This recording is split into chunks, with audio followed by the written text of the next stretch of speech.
ISmart Jodi season 3 Bigg Boss Telugu season 8 లో one top contestant ప్రేరణ తన ఆట తీరుతో ప్రేరణ ఫ్యాన్ బేస్ సంపాదించుకున్నారు. తనకంటూ ప్రత్యేకమైన గుర్తింపు తెచ్చుకున్నారు. బిగ్ బాస్ హౌస్ లో Prerana one of the strong contestant అని చెప్పాలి. అలా బిగ్ బాస్ హౌస్ లో ప్రేరణ ఉన్నప్పుడు ఒకసారి ఓంకార్ గారు ఎంట్రీ ఇచ్చారు. ఆ టైంలో ప్రేరణతో ఇలా మాట్లాడారు. త్వరలోనే నా show iSmart Jodi season 3 start కాబోతుంది. అందులో నువ్వు నీ హస్బెండ్ ఖచ్చితంగా పార్టిసిపేట్ చేయాలి అడిగారు. దీనికి ప్రేరణ ఖచ్చితంగా పార్టిసిపేట్ చేస్తాము అని మాటిచ్చారు. కానీ ఇప్పుడు షోలో ప్రేరణ వాళ్ళ కపుల్ అయితే కనిపించలేదు.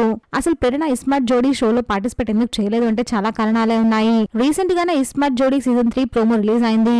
అందులో చాలా వరకు డబుల్ మీనింగ్ డైలాగ్స్ ఉన్నాయి. లవ్ చేసుకున్న వాళ్ళని మీరు సెట్స్ లో ఎన్నిసార్లు కలిసారు అని అడిగే డైలాగ్ కానీ, పెళ్లి చేసుకున్న వాళ్ళని మీరు ఫస్ట్ నైట్ ముహూర్తం పెట్టుకుంటారా అని అడిగే డైలాగ్ కానీ, ఇలా డబుల్ మీనింగ్ డైలాగ్స్ అయితే ఉన్నాయి. ఫ్యామిలీ మొత్తం టీవీ ముందు కూర్చొని షో చూస్తున్నప్పుడు ఇలాంటి డైలాగ్స్ వస్తే ఫ్యామిలీతో చూడడం చాలా కష్టంగా ఉంటుంది.